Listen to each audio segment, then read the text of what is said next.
वाह, क्या आईपीओ है।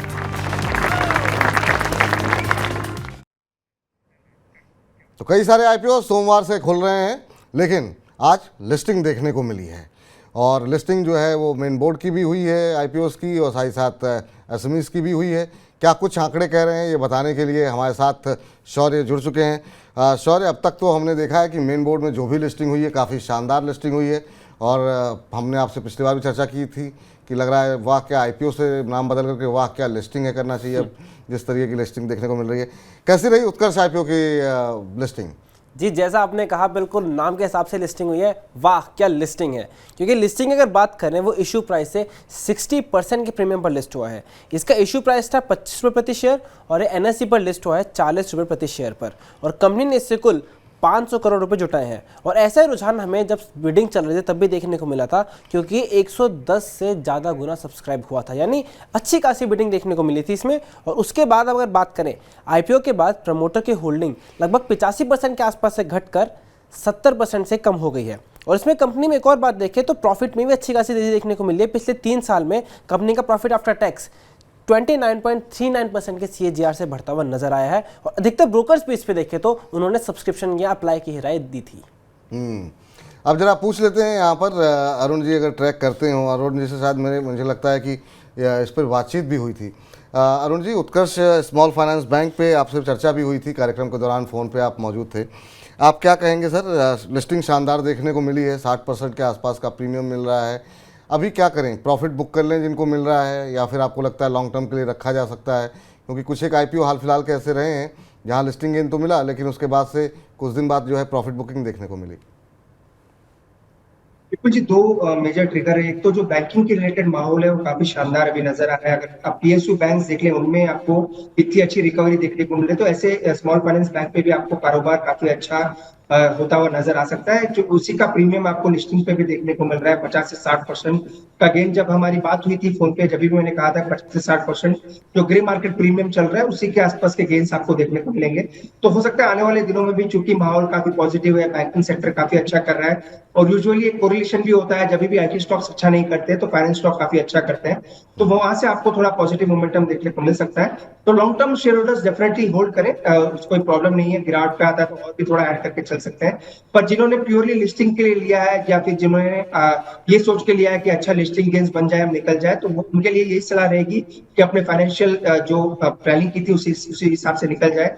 पर अगर किसी का व्यू लॉन्ग टर्म के लिए है तो डेफिनेटली होल्ड करें। अगर नीचे भी आ जाता है तो ऐड करके चल सकते हैं।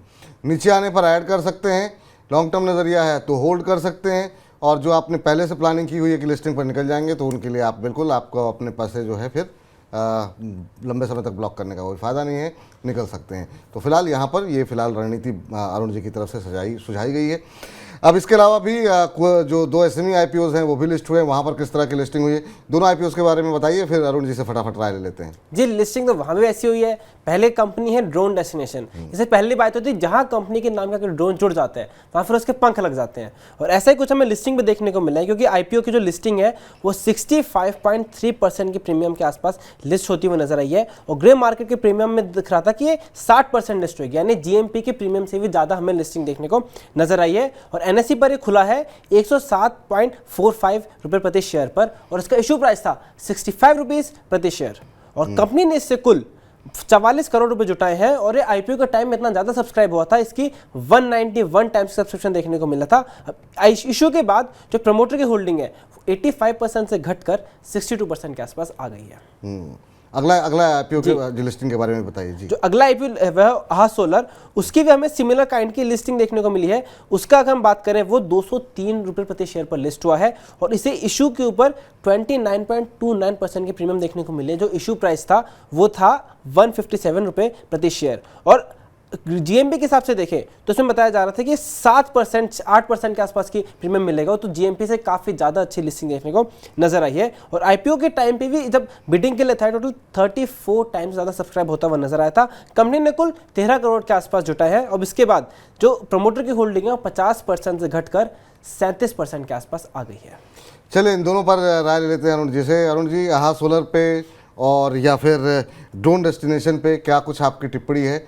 ड्रोन शब्द को लेकर के अभी जैसा शौर्य बता रहे थे कि तुरंत ही ड्रोन नाम सुनते ही लोग उड़ने लगते हैं और काफ़ी ज़्यादा सब्सक्रिप्शन के आंकड़े भी काफ़ी उत्साहजनक देखने को मिले थे। आप कैसे देख रहे हैं इन दोनों को? हालांकि आज सोलर की लिस्टिंग उतनी अच्छी नहीं हुई, 29% के प्रीमियम पे हुई, लेकिन अब 29% का प्रीमियम काफ़ी कम लगता है जब 65% 60% के प्रीमियम मिल रहे हो तो।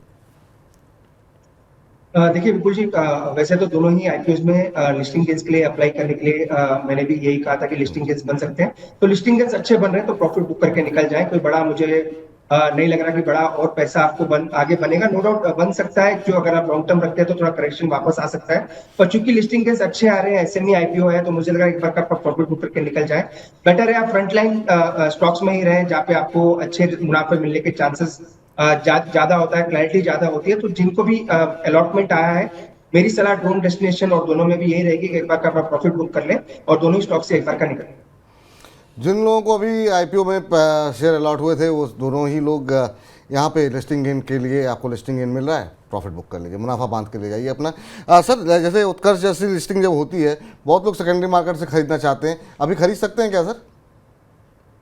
डेफिनेटली खरीद सकते हैं, और नीचे में आता तो ऐड भी करें, क्योंकि मैंने ऑलरेडी कहा बैंकिंग सेक्टर फ्लेवर में है और इस साल बैंकिंग सेक्टर फ्लेवर में रह सकता है। जिस हिसाब से रिजल्ट्स आ रहे हैं पीएसयू बैंक्स के, तो हो सकता है आपको ओवरऑल जो ग्राउंड पे जो रियलिटी है वो काफी सुधरती हुई नजर आ रही है, स्पेसिफिकली फाइनेंशियल स्टॉक्स में। इसी की री-रेटिंग आपको एनबीएफसी में भी देखने को मिली है। कैनफिन होम्स, एल&टी फाइनेंस का अगर आप रिजल्ट देखें तो डबल से ज्यादा उनका मुनाफा हुआ है। तो ये स्टॉक भी मुझे लग रहा है अगर सभी दूसरे स्टॉक चलेंगे तो इसकी भी री-रेटिंग होगी, तो होल्ड करके चले, और नेक्स्ट फ्रेश खरीदारी करना है चाहे तो वो भी कर सकते हैं। ट्रेडिंग के लिए ना ले, ट्रेडिंग में आपको थोड़ा अप्स एंड डाउन देखने को मिलेगा, पर लॉन्ग टर्म अच्छा पैसा बच सकता है। ठीक, तो यहाँ पर लॉन्ग टर्म में अच्छा पैसा बन सकता है, सेकेंडरी मार्केट में भी एंट्री कर सकते हैं, ट्रेडिंग का नज़रिया ना रखें। बहुत बहुत शुक्रिया शौर्य आज की इस चर्चा में जुड़ने के लिए, और वाह क्या आईपीओ में बताने के लिए कि आज की लिस्टिंग किस तरीके से देखने को मिली है। अब आपसे अगले हफ्ते मुलाकात होगी, सोमवार को आप तमाम आंकड़े लेकर के आएगा, जो नए आईपीओ आए हुए हैं उनके बारे में बातचीत करेंगे। वाह क्या आईपीओ है।